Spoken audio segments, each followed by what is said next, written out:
everyone, welcome back to another episode of Apologetically Me. I'm Maggie. I'm Wanda. And we're here to talk about who is Gen Z? What are we? Are we Millennials? Are we Gen Z? Wanda has recently informed me that we are Millennials. I am in denial. But before we get started, Wanda, tell the people what you got going on. I don't know why I never prepare for this. So my update this week, because I have nothing else to talk about, is I finished The Good Place 2 weeks ago. And I didn't talk about it last week because I had much more exciting things to talk about. But I finished The Good Place, and for those of you who have finished The Good Place, you will know what I'm talking about. For those that haven't, go watch the show. Really good show. It gave me an existential crisis of what happens when you die. If you stop at a certain point in season 4, it's beautiful. Like you have a feeling of, okay, it's okay to die. Like everything is going to work out in the end. There is this great good place that you're going to go to. Everything is fine. If you watch it to the completion though, you start to feel not so great about dying, and you start to wonder how the good place is truly a good place after all, because it just feels like life on Earth all over again. I've been thinking about this quite a bit, and the ending to The Good Place just makes me very unsettled and very unhappy about dying. Yes. I agree. I also didn't really like the ending. It's kind of like people got a second chance. Yeah, that's basically what it is. That's not realistic. Yeah, and it's like I hate it because it's like, how can there be paradise if there is sadness? But at the same time, it's like, how can there be happiness when there's no sadness? So it's like, no matter how good a good place can be, you're never going to be able to enjoy it unless sad things happen to you. And that's like terrible. And how, like, and then what point is that not just living a second life on Earth, realistically? So maybe Earth was the good place all along. But then that's so shitty too, because it's like, it's not great. The Earth is not great. There's so many things wrong with it, like global warming, corruption,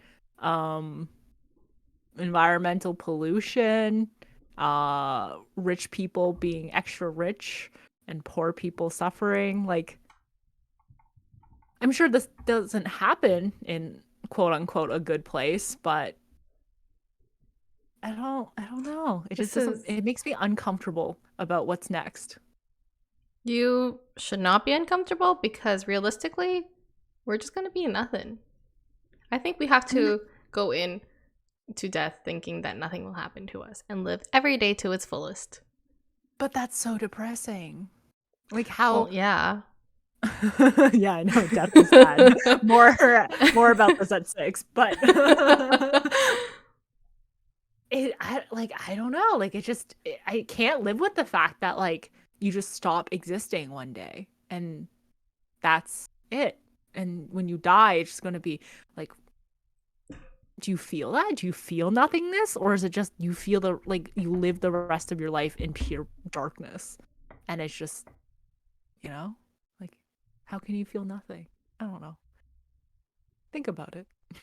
This is when Wanda's quarter life crisis hits. Because she turned 25 like a couple months ago. We can see it coming out now. Oh, yes. My quarter life crisis, where I contemplate what is next, and I'm unhappy with what TV shows have given me. Yes. What is really life? What am I striving for if I'm just going to be nothing? Yeah. Like, I think that's a good point. It's like, what is this all for if the end game is nothing? Like, what's the point of... Man, you need to focus on what makes you happy right now. Don't dwell on this kind of thing. You still got a number of years ahead of you. What's your update for this week?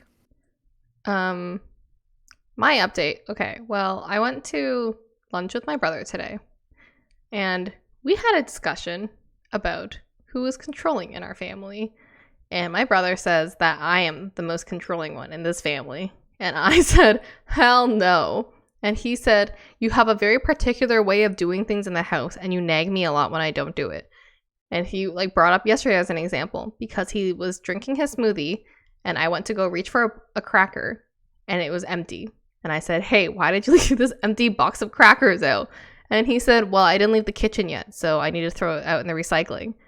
And I was like, "Okay, but you saw me going for this cracker box. You could have told me it was garbage or let me know that it's empty and that we're out." And he was like, "Well, I didn't leave the kitchen yet, so it's fair game." And I was like, "What the hell does that mean?"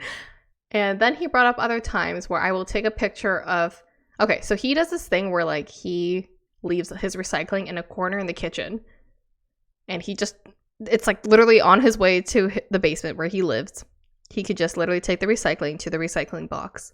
And I'm like, dude, it takes like 2 seconds. Just put it away. Like when you leave it there, you're signaling that someone else needs to do it. I don't want to do it. And he's like, "That's so demanding of you." Oh, I don't remember what you're talking about now. Let me take a step back. So we were talking about relationships. And he said that in my relationship with my boyfriend, Nick, he thinks that I am the taker and that Nick is the giver. And I said, "Why would you say that?" And my brother said, "It's because you have a very taker personality. In the house, we're very demanding about things." And I said, "The most that I do is I demand that you put the garbage away. Or that I ask you to wash your dishes or clean up the kitchen after yourself." And he said, "Yeah, but it's very demanding. It's very like you need everything to be done a certain way." And I said, "No, because I want to use the kitchen and I don't want to like move around your stuff." And he's like, "Well, you just have to wait for me. Just because I don't get to it right away doesn't mean you have to be so naggy about it." So anyway, we had a huge discussion about that. And his TLDR was that because I expect him to do things, his own things to clean up after himself, that makes me a taker. What is like the definition of like a taker and a giver?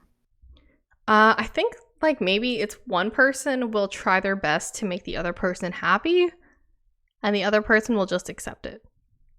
I think from his definition is one person will try to go out of their way more to make the other person happy. I think you're more of a giver and Nick is more of a taker. I think we're like pretty even, but I do think I'm like more giver than taker for sure. Yeah, I agree with that. But my brother does not, only simply because of this garbage fiasco. His recycling thing. I don't even know why you guys hang out. Like every time you hang out, it's like nothing ever good comes from it. Yeah. And usually you have something to complain about immediately afterwards. Yes, so. This is fair. Because my brother is kind of like the crazy one, but okay, so I said that I'm not demanding or controlling at all. I said that what I asked for is very simple. Like I don't ask him to vacuum or clean or dust around the house. You think that me asking him to take out the recycling is demanding? I mean, I don't think you're not demanding. I think your mother is way more demanding than the both of you, but I don't think it'd be fair to say that you are not demanding. Because like if you want something done a certain way, I think that is in itself demanding. No, okay. I think where I get mad is where he will leave like the box of like crackers out for like 2 days or something. Or like he sees okay, so I brought him home my leftovers and he finished eating leftovers and he left the garbage there in the kitchen. So my whole thing is I hate that he just leaves the garbage. Like if you're done eating something, just throw it out. It's not that big of a deal. But he does not do it until I nag him. And then he says, "That's so annoying. Why do you have to keep nagging me? I'll get to it." I mean, like, shame on him for not doing it immediately, but also you did kind of nag him about it. So it is kind of like it takes like 2 seconds to throw stuff out. Yeah. But I'm saying like it's not like you're not demanding. I'm just saying that I think I have perfectly reasonable expectations in a roommate. And a sibling. I mean, your brother. So I mean, it's hard to be like, oh, you expect like roommate behavior from family. Expect him after 23 years of coexistence that he would clean up after himself. Yeah, I mean, like worst case scenario, you get to move out in the next 10 years. So not going to be your problem anymore. I'm staying with my mom till I die. Nice try. Okay, I assume he wants to move out. He can try as hard as he wants.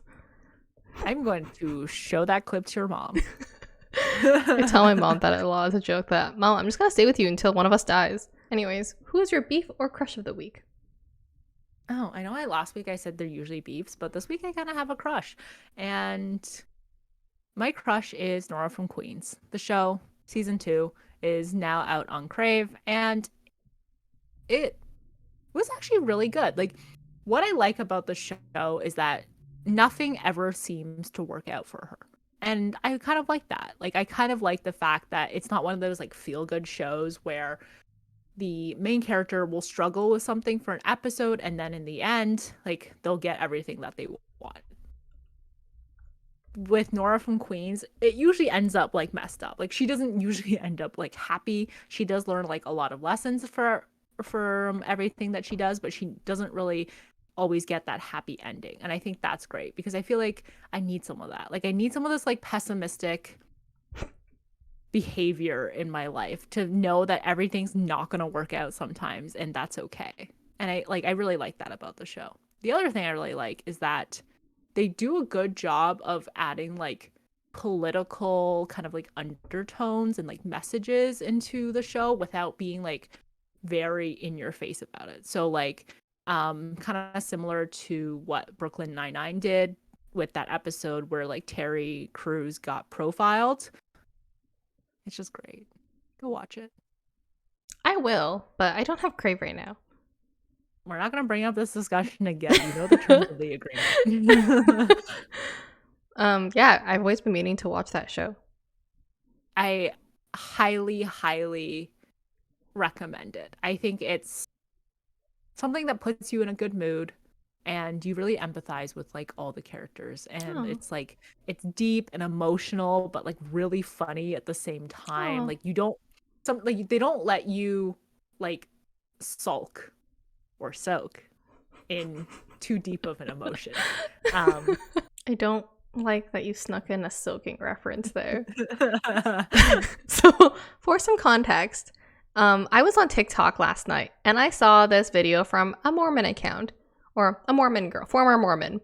And she said that how people got away with like not having sex before marriage or just dating was that they would do this thing called soaking. And it was where the man would insert his penis into the woman and just not move and just like let it soak essentially. And that was perfectly okay. And then they have this thing called jump soaking where they would have a good friend either get on top or under the bed and move on top of the couple or below the couple. So then, because they're not the ones like physically moving or like going in and out, it was the friend doing it. So that's perfectly fine, and that's still not sex. Even though both of these things are sex, sex done poorly, but it is sex. And it's like, I've known about this for a couple of months now, and I constantly would drop like soaking references. I guess none directly to Maggie, or maybe Maggie just doesn't remember me dropping them. But like, I mean, this isn't really any different than the whole like poop hole loophole thing that everyone said when we were in grade school, and it's no different than like the ear jokes that Family Guy made in the day, where people who were abstaining would have ear sex where you would stick things in the ear, like fingers, tongues, penises, or like try to, just like use every other hole. Ew, ears are for listening, right? And butts are for pooping. That's what the poop Checkmate. loophole is? That's what the poop loophole is? Like, you put it in the butt and it's still like, whoa, we didn't have sex before marriage. Yes. Ugh. Guys, there's nothing wrong with sex before marriage. I mean, when your religion is like very much against it, and you grow up with that, like, so you gotta do freaky things like putting your penis in the ear? How is that enjoyable for anyone? There's just like so much built up frustration and tension, I guess, that happens that it's either that or you get married really young, and then you divorce. So I feel like there are steps you could take before having ear sex or marriage. Yeah, like leaving a religion. I would actually argue that is much harder. Yeah, that's fair.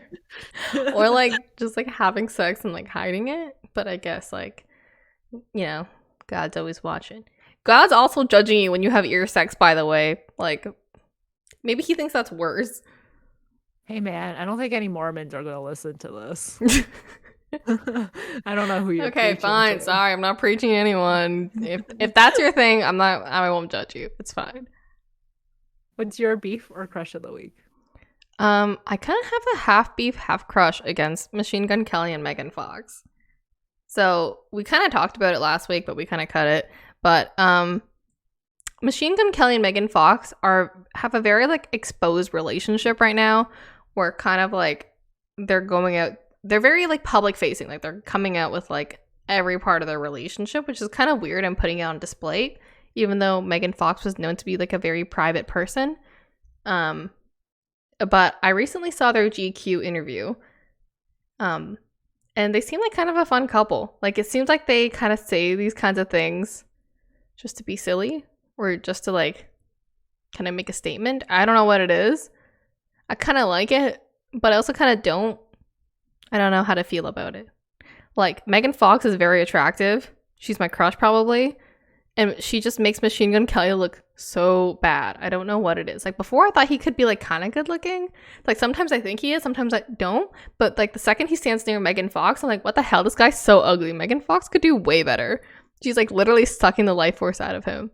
And she'll talk about their dates. And I'm like, is this a real couple? Or are they just, like, for publicity? I don't even know anymore. But, like, their dynamic is kind of cute. It's, like, kind of bickering, funny kind of thing. I like it. So, yeah, that's my beef and complicated crush. Yeah. I mean, usually in psychology and like relationship psychology, the man has to be less attractive than the female, or there's like a higher chance that they'll cheat. So the fact that she's much more attractive than he is goes with the norm. But will I give him an ego boost where he's like, if I could pull Megan Fox, I could pull anyone. Also, I'm pretty sure that like Machine Gun Kelly is already very cocky. yes. But also, like, look at Jay-Z and Beyonce. She's infinitely more attractive than him, and he still cheated. So men just think they have the audacity to do whatever. So I say, don't give an ugly guy a chance. You have to be attracted to your partner. I don't think Machine Gun Kelly's like unattractive though. Like, No. I know this is a controversial opinion, but he's not ugly. But I think like if girls go in with the mentality like I need to date an ugly guy so that he won't cheat on me, don't do it, guys. Date someone you find attractive. Like, yeah, I think Megan Fox is like the pinnacle of attractiveness, and Machine Gun Kelly's not exactly there. But I think it's like if they vibe well and they seem to, it works. And I know like they've said very cringy comments about each other and towards each other, but at the same time it's like maybe it's all like maybe their entire like persona of like in public is something that they made up and it's just like a game for them. You know what I mean? Stop bringing your kinks out in public, guys. It's weird. Yeah, but it's like maybe it's like they're doing this on purpose. Maybe they're like, we're gonna play these characters. We're gonna give the like we're gonna what this is kind of what it's expected almost of them, but it's not expected. Like it's like believable enough that you're like, okay, they're totally like this cringe couple kind of thing. So it's like my theory, being the what is it called, lover of conspiracy theories that have no impact on my life or hurt anybody. My theory is that their public persona is something that they have drawn up to get more media attention for both of them, such that Machine Gun Kelly can sell more music and Megan Fox can get casted in more stuff that she enjoys doing. And I don't think any of it is really that real, or it might be a more dramatized and exaggerated version of who they actually are. Yeah, maybe. That's my theory. So they're just soaking, kind of. Yeah. Cool. Good beefs, good crushes. Okay, let's move on to age cohorts. So technically, there are two main age cohorts that Wanda and I think we are kind of in a gray area on. We have Millennials and Gen Z. Wanda, do you want to give the definition of Gen Z? Like the age? I guess Yeah, okay, the anyone age. under 25 years old by the end of this year. Yeah. And Millennials? There's like apparently two groupings of millennials. So there's like younger millennials, which is like 25 to 32, and there's older ones from 33 to 40. So we were technically Millennials. We are technically millennials, but because our birthday's 96, depending on what resource you use, we could both be classified as Gen Z or millennials, which I think in itself, I think I've heard people talk about this. This in itself is its own separate category where you grew up with like a lot of the same things that the millennials grew up with, but also you experience a lot of the same things that Gen Z did as well. So you're in this like weird in between category.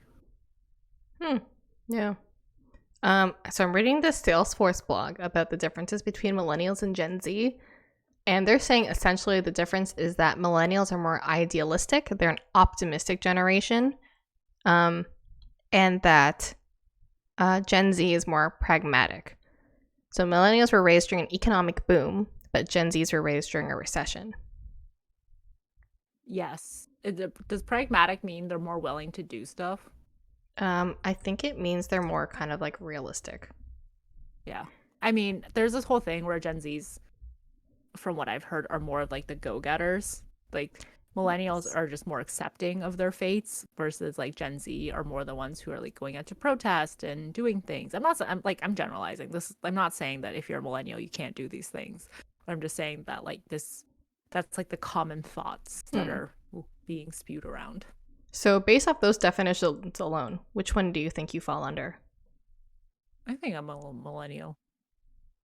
Yeah. I've always been too old though. Like I've always had that like I'm too old for this shit. I was born in the wrong generation, Mom. Yeah. Like I don't like newer slang. Like I don't use newer slang unless I'm trying to act like I'm really old and I say like, that's bussin'. But like I usually try to use it wrong because I actually don't know what it means, but yeah. What about you? I mean, yeah, I think I fall under more millennial, unfortunately. I mean, I don't know. Both age cohorts kind of have like cringy things about them. I mean, I really like Gen Z's sense of humor, I think. I think it's really funny. Yeah, I just think it's funny. I think I try to keep up so hard with the slang, but because I use it so poorly and so badly, I think that kind of puts me in millennial. There are things that, like, I'm sure everyone thinks their age cohort does that are embarrassing. So let's look at relationships. For Gen Zs, actually, it was something I saw on TikTok, but couples are kind of showing off, like, how they talk to each other. And they kind of seem to be talking to each other in, like, an abusive way, almost. Where they say, like, oh my god, you shithead, or bitch, like, I hate you kind of thing. But they say it in, like, a loving way. And they talk to each other like they're enemies and stuff. But they're actually dating. And I don't know if this is common with Gen Zs, but people started commenting on those types of videos. And they're like, oh my god, this is relationship goals. If I don't have this, then I don't want it at all. What would you say millennial relationships are like? That's hard. Right? I don't really know. It just seems like at this age, everyone's just kind of getting engaged. Yeah, like it's hard to say, like, what were we really like back in the day? Because it's like we didn't have the capability to really like film ourselves all the time. Like we didn't have like a TikTok to post our like relationship material to. And it's like reflecting back, I have no idea what happened. Do you think it's like all the baby showers and stuff? And the weird gender reveal parties? Is that like a millennial thing? Yeah. I hate that. Yeah. I definitely think with like also weird names, I think also falls into the millennial category. Like adding extra Y's and like not spelling names like the traditional way. Like you do you, but we're making fun of you for it. Do you think Grimes is a millennial? Like the way she named her kid, is that a millennial thing? How old is Grimes? I want to say like mid-30s, late 30s. She's 33. Then she's a millennial. I don't know if she's if that was fully her decision either. So like she's weird, but like at the same time so is Elon Musk. So it's like we don't really know who came up with that name. Yeah. But I mean that is millennial. That is technically millennial behavior for naming their kid. Name your kids gross things. Yeah. Oh, also naming your kids after like shows. Like Hermione's and Khaleesi from Game of Thrones, even though that wasn't her name. They couldn't pronounce the other one. Yeah, but it's just like naming your children after like shows you really liked, I guess, growing up or like before having the kid. Like that's a thing because there was like I think there was a post once that was like the name Hermione has risen into popularity for like this age group. And it's kind of funny. Or like teachers being like, oh, I have like 3 Hermiones in my class. That's kind of funny. And you know where it's from. Yeah. So you're saying Gen Z seems to really like anime and like K-pop and stuff. You saying we're going to see a lot more Jimins out there? That's kind of weird. If you're not Asian, don't name your child Jimin. Is that gatekeeping? Like I don't know. I mean, no, I don't know. Like, I want to say no because like they just really admire him, but also like kind of yes because like you're naming your kid a Korean name, but also like Asians name their kid. No, it doesn't work like that. Asians name their kid white names because they want their kids to fit in. Yeah, don't name your kids Jimin. I don't want to tell you what to do though. Like you could be Korean and a Canadian or Korean American. Ah, man. Okay, personally, I think you shouldn't do it. What do you think? But it's hard though, because it's like I'm sure there's like little Korean children named Harry, and it's like, how is that any different, really? Like, why do we need to? You know, I take back my comment. I think you can name your child a traditionally Korean name. I think it's like time to spread the popularity of all different types of names around instead of just sticking with pure white names. I think we can start naming our children from any other culture. Interesting. Yeah. As long as you're respectful. Yeah. I mean, I kind of see that getting a lot of backlash. But yeah, I think it'll definitely be interesting to see like the whitest people on Earth and them having one kid named Jimin and one kid named Naruto or something. But like, it'll be cool. That's one step forward to ending racism. I think that's one of the things. It's like seeing the whitest couple that you have ever seen having a kid named Jimin is kind of like almost in support of like different cultures, you know? Like it's almost that they're more accepting, and the more that it happens, people are probably going to be even more accepting towards it. And I think that's kind of nice. Yeah. Wow. Unique. Yeah. But like, is there anything other than like calling each other like aggressive names that Gen Zs do in relationships that you think is weird? I mean, I don't know if it's weird, but I think like Gen Z is seeming to really look for compatibility. Now, maybe that's just an observation, but they're more like picky, I guess, about who they get into a relationship with. Where I think millennials like tend to. Actually, I don't know what it is because I see a lot of single millennials too. So millennials also kind of want the same thing. I mean, definitely in comparison to like the boomers and the what came after boomers?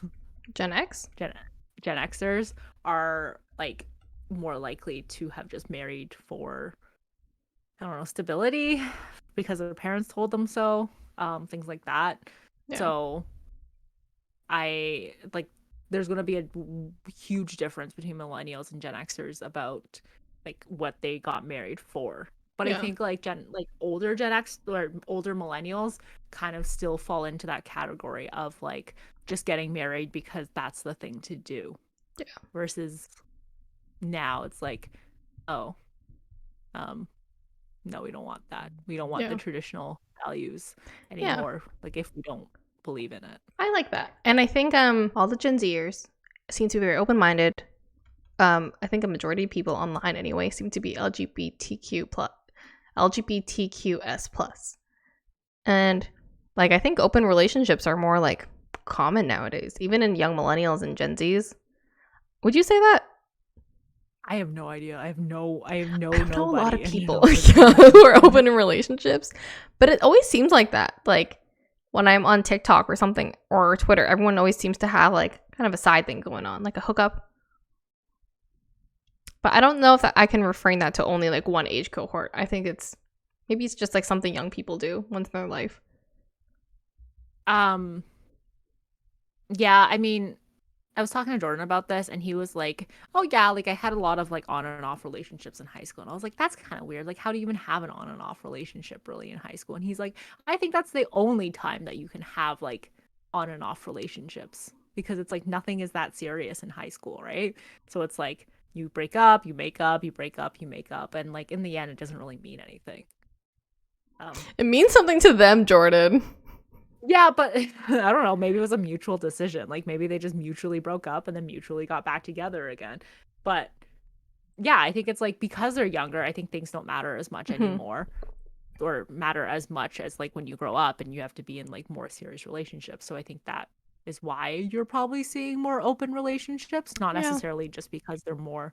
No, I definitely think they're more like sexually liberal. Mm-hmm. Um, but I remember you showing me that they're also spreading misinformation on. Oh, yeah. A lot of like sex misinformation out there. What was one of the things I sent you? It was like a video of a guy saying like, "Oh, girls don't know this, and but guys last longer when they're on top or something." Oh, the girl started it. She said, "We don't feel anything when we're on top." And the guy said, "Wait until the girls find out that we also don't feel anything when the girl is on top." And then one of the guy Oh, like stitched it and was like, "Stop revealing like guy secrets." so missionary, and then more missionary, and then more No, ear missionary. sex or soaking. That's it. But in missionary position. And The girl cannot be on top. yeah, basically, girls don't put in the extra work. Which is kind of funny because I remember like a few years ago, and I don't know if this is just like millennials, but there's this like whole push of like women should be on top more. Like, you want more like creative like positions and stuff to try out in the bedroom, and a lot of it was the whole like shaming women for not doing anything with like starfishing. Starfishing is when women just lie there on their backs in like a starfish position, but not always. But they don't do anything. They don't say anything. They don't react in any way. They're just kind of lying there and taking it. So yeah, there was like the whole like making fun of women for that. And then, which kind of raised the whole like, oh, women should put in more work, be on top more, try out different positions. And that's kind of funny because now that we've done the whole 180, and now we're kind of like going back to the whole women should just lie on their backs. One step forward, three steps back, ladies. Yeah, and I'm like, is this feminism? Is this anti-feminism? Like, I don't know how this helps the women's movement, you know? I don't know if in a couple's sex life will really do anything towards feminism, but like talk to your partners for sure. Yeah. Don't take your information from TikTok. Yeah, I mean, like it's different for everybody. Maybe it's Mm-hmm. just like some people don't actually feel. I mean, it's kind of weird. It's like, how do you not feel it? How is it really any different than any other position? Like, that's what I don't understand. Yeah. So kind of weird misinformation. Um, but I guess it's like at the same time, maybe like more casual sex is a thing for sorry, Gen Zers. Yeah. Which is also okay. But also, if you're not having any sex, that's okay too. I Yeah, think I think we see like the movement of a lot of body positivity and sex positivity in Gen Zs. Maybe it's just like I don't know if it's actually Gen Zs, but you definitely see like more liberalness coming out in this day and age. yeah. I think we had so when we were kind of like a little bit younger, there was a lot more of like um positivity towards like people who are bigger and more accepting of that, which kind of has like um tripled and doubled and whatever into the movement that is body positivity now, where more people are showing what they look like, not photoshopped, not posed like on Instagram and like on TikTok and everything. And I think that's great because like even now being older, like I see those images and I'm like, ah, right. Like people don't actually look like that. So I guess I love I it. vibe with that. Mm-hmm. That I I vibe mean, with. I remember when we were even younger, like slut shaming was still like a very big thing. And like, remember everyone shaming Taylor Swift? Yeah. Like calling her a slut and everything for dating around. Even though like dating in your like early 20s is like a very normal thing. Like anyone would have done that. And I think Gen Zs are very open about that, very receptive and very okay with it. And I think millennials growing up had to slowly get out of that mindset. It took a while, I think. Yeah. Which is like so strange, but I guess it's like every generation gets a little bit more, I guess, liberal than their parents did Yeah. because casual relationships probably wasn't that big of a thing with like parents, Mm-hmm. well, like our parents. Yeah. Would you rather be a Gen Z or millennial for relationships? Oh, that's weird though because it's like if I say Gen Z, then it's like, oh, I have to date people that are younger than me No, and but I mean like which idealistic ideal do you fall under? Gen Z or millennial? I don't know. This is a hard question because the point that I am like where I am in my life, I would probably vibe more with being of a millennial in relationships. But like ask me like 4 years ago, I'd probably vibe more with being a Gen Z, and which is kind of like, are they gonna grow out of this? Oh, yeah, But maybe. what I about you? I will say, if anyone ever throws me a baby shower or a gender reveal party, I will kill myself and the baby. You don't want that? No, that sounds awful. But like you get to have like a party and I get to drink and you don't. How does that fun for anyone? It's fun for me. Okay, I just don't want a gender reveal party. I think I'll just tell you guys.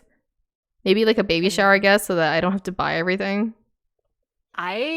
So like what I like about baby showers is that like they put like they have sippy cups and they have alcohol in the sippy cups and you get to drink like out of the sippy cup and I think that's adorable. No? No? No. Why don't you want that? I want that for me. It's a very specific thing that you want for a baby shower, and if I have one, I'm probably not going to do that.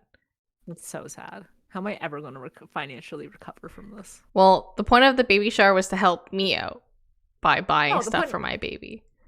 Yeah. Okay. Yeah, why wouldn't you have one then? I guess I will. I just like won't supply the alcohol. If I have to abstain, you guys have to abstain too. Actually, I told Nick that I was like, if in the future we're still together and I get pregnant and I can't drink coffee or sushi and stuff, you have to abstain with me. And he said, okay. I think that's fair. Yeah. I would do the same thing. Aw. You would make Jordan do the same thing? Yeah. Yeah, that's fair. Oh, he'd fucking die. No coffee. He will not make more. Oh my god. He has tried to kick coffee multiple times now, and he has never lasted more than 2 weeks. Sad. Yeah, it's really hard to kick coffee for me too because I go through withdrawal. It's tough. I'm okay. I just like it because it's like a little nice pick me up. But I wouldn't say like if I didn't have coffee one morning, I'd be like, oh my god, I'm such a zombie. Don't talk to me until I've had my coffee. Not that I'm a zombie, but I get like headaches and I get so sleepy throughout the day. And I cannot function if I don't nap. Jordan has that too. Me and Jordan are the same. Yeah, coffee addiction.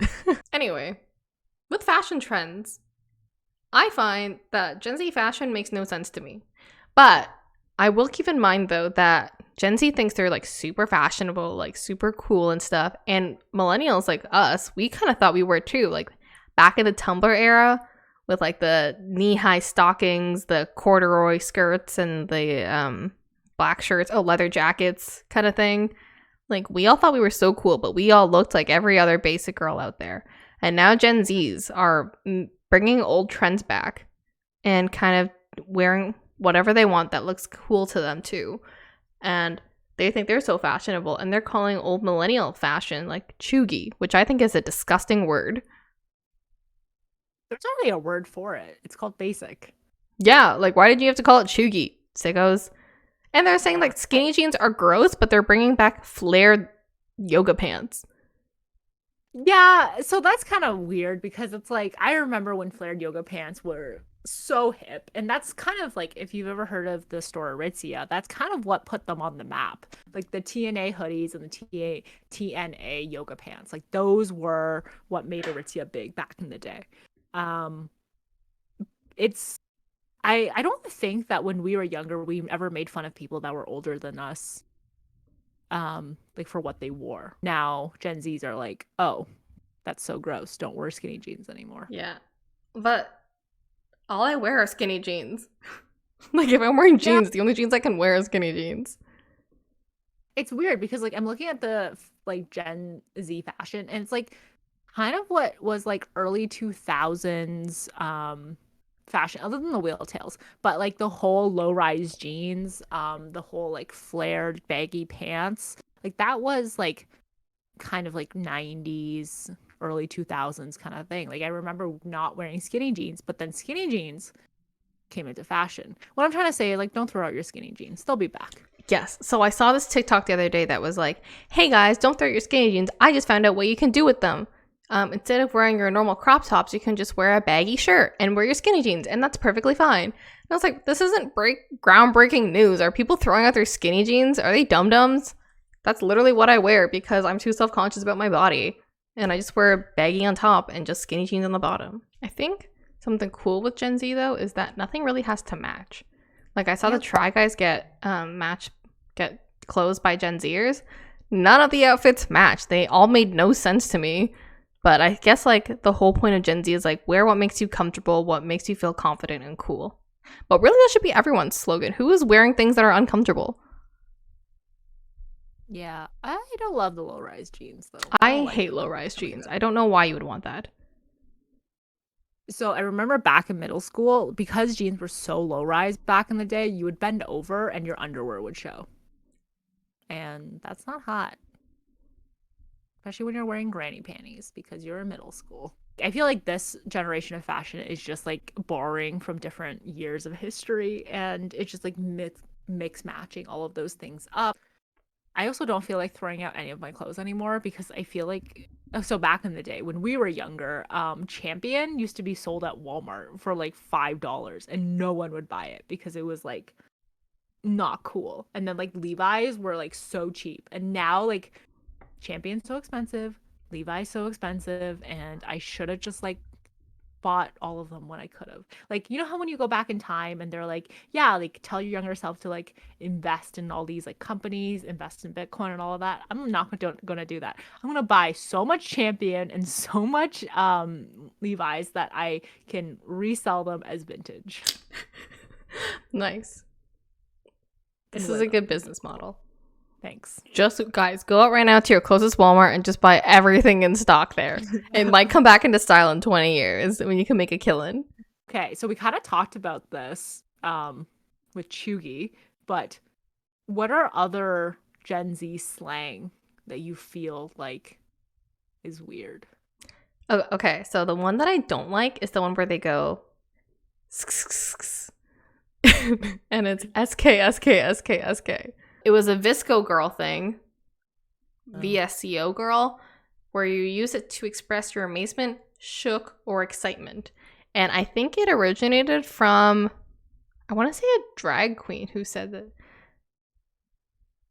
But apparently it was when you were showing your excitement on your keyboard and you're, I guess it's just like saying LOL a lot, but you're going and I vaguely remember someone at work had asked me, hey, Maggie, you're young. Do you know what a VSCO girl is? And I said, no, but I know what the app VSCO is. I have that.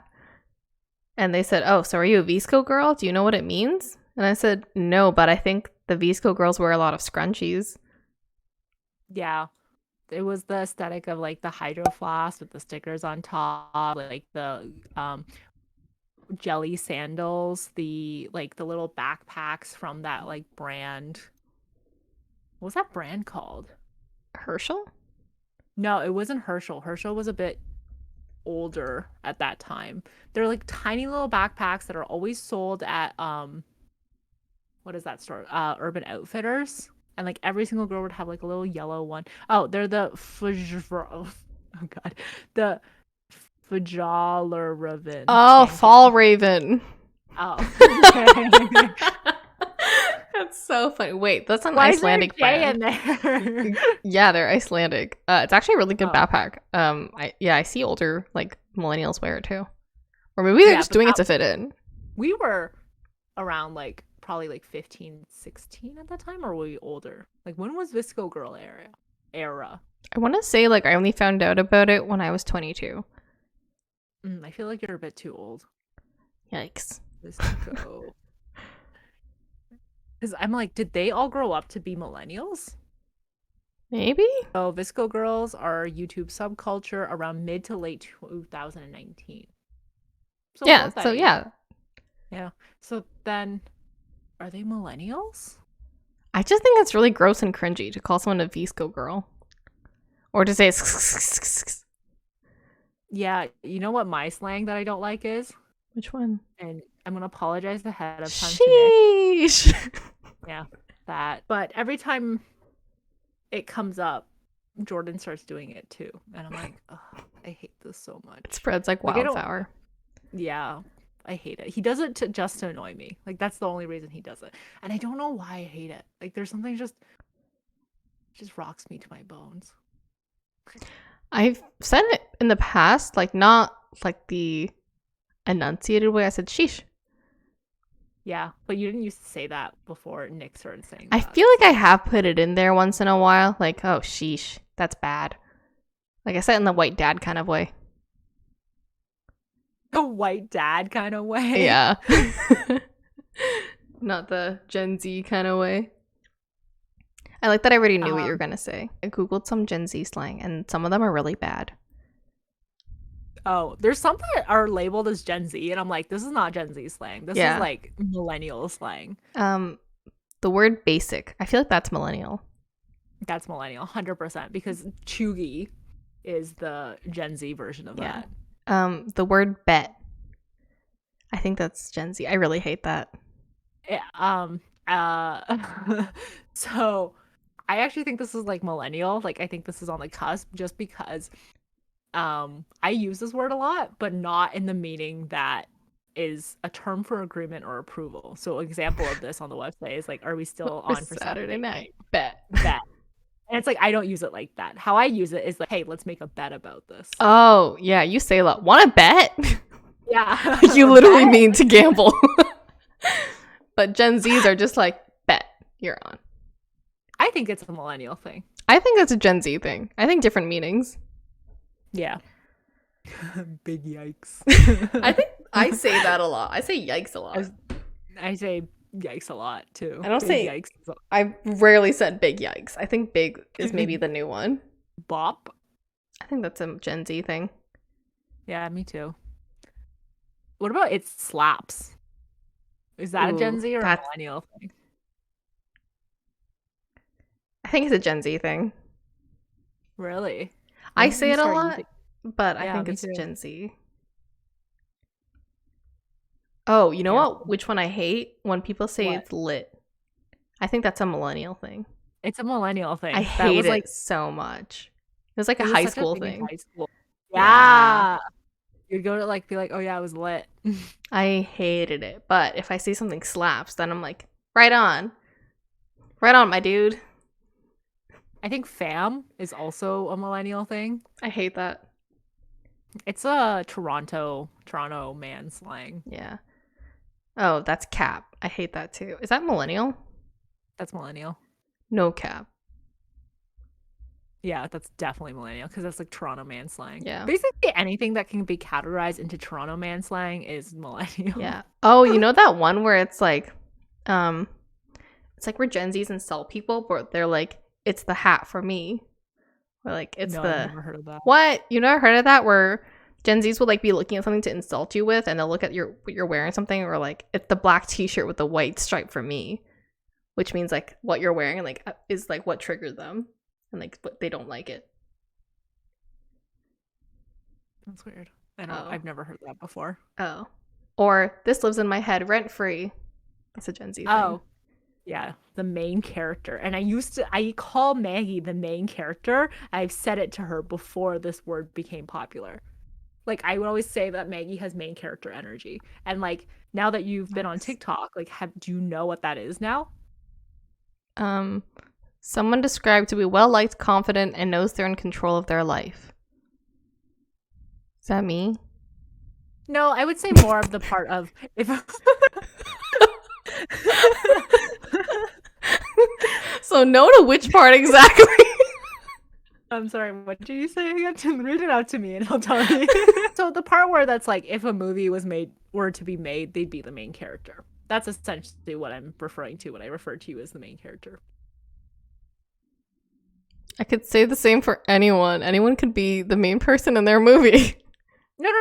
I mean though, because like you have this like weird energy sometimes where you think that everything is about you, where like the world revolves around you in a way. Like when you're driving next to someone and they speed up and you're like, okay, you want to race. Like, oh my god, you don't think that? No. Maybe that's like narcissistic energy. Yeah, which I think is also the same as like main character energy. I think that you have main character energy because like you're like, oh, this person did this and it was despite me, or like this person was looking at me funny or something like that. It was definitely about me or something. I don't know, you just have like you just feel like a lot of things are about you, and like most of the time they're probably not. I think it's my insecurity coming out, where it's like, oh my god, this person like is judging me, they're giving me such a weird look, but really they're just looking, that's just their face, that's just how they look at things. Yeah. And I took it personally. But I'm glad it's like a word now. Like I'm main character energy. But it's like, but you used it in the wrong way, where they're meaning it as a compliment. You're meaning it like, you think everything's about you a lot. You know, that's a problem, right? I like that I read out the definition and you're like, well, no, you're not any of those things. Oh, millennial culture. I kind of want to touch on this one before we wrap things up a little bit. Millennials, I feel like, are very weirdly obsessed with Disney and Harry Potter. Like, to the point like I really like Harry Potter, but I don't think I'm like that obsessed with it. You know what I mean? Like, these people will like breathe at Harry Potter and will throw temper tantrums when they don't get to go to Disney or something. And like it breaks their heart that they can't go to Disney, where they make it like their whole personality kind of thing. And yes, I like it, but also I have diversified my interests, where I think a lot of franchises make up my personality. Looking at you, Twilight. What an iconic movie. Iconic book. Yes. The other day, Nick and I couldn't sleep, so I was like, hey, I'm going to tell you every single movie I've watched, starting with Twilight, so that it will help us fall asleep. And then after I finished telling him the plotline of Twilight and the quotes that I remembered, he said, by the way, I've seen Twilight.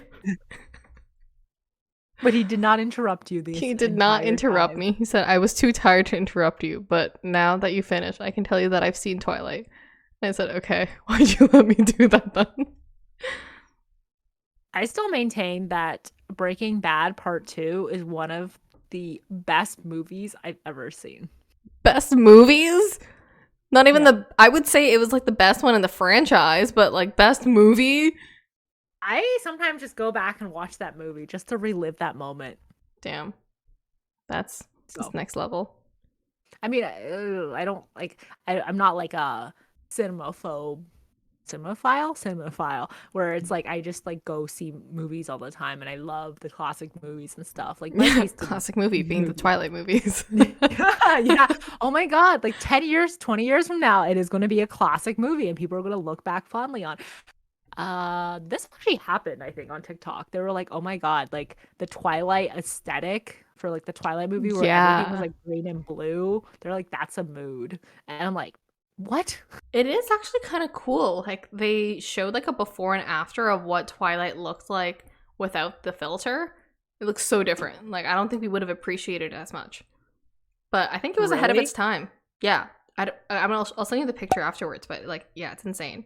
It looks like almost really bad when it's in normal lighting, and it looks cooler when it's in that blue huey thing. That baseball scene, though, I think about that scene a lot. Yeah, it's a good scene. Yeah. Alice is so hot in it. I thought Emmett was really hot in it. Different strokes for different folks. I think like kind of the same thing happens with like Gen Z, just in a different kind of like different things. So for example, like K-pop is very big with Gen Z. So then a lot of people like craft their personality around liking BTS. And which is like, how is that really BTS different Army. than being... Yeah, we love them. Yeah, we love BTS. But it's the same thing. Like they craft their personality around like one of their interests. And like I feel like as long as it's not hurting anyone, like who cares? Yeah. Good point. Yeah. And I think like I don't know if this is a Gen Z or like a millennial thing, but they really like nostalgia. Like I don't know which one it is, but I feel like people like bring up things from like 5 years ago. They're like, "Wow, those were the good times." We literally do that. No, I don't. I would never say 5 years ago was like the good times, although pre-pandemic. Yeah, we literally bring up like stories from like years ago a lot. We bring up drinking stories, even though they're like 5 years ago a lot. Okay, sorry we don't drink. But it's not like we look back at them like fondly. Like, No, wow, we I wish don't. we could relive that again. It's more of just like, Ugh. wow, we were so dumb. Yeah, that's a good point. So we don't reminisce. But I don't know. Like, there's this huge nostalgia thing going on, and I don't know what it's about and why people want to bring up things from 5 years ago. Because forgive, but never forget. But they romanticize it. Yeah. I don't like that they romanticize like the Tumblr era, where they're like, wow, I wish I was born in the early 2000s or early 2010s, where it was like Arctic Monkeys, like plaid shirts, band shirts. One last question before we close it off. What do you think is something that's going to continue into the future? Or what do you think is going to be the next thing that's going to come out of Gen Z, Zers, Zen? The next thing? Yeah. I feel like everyone's very like into saving money. So I think there'll be like more food hacks. What?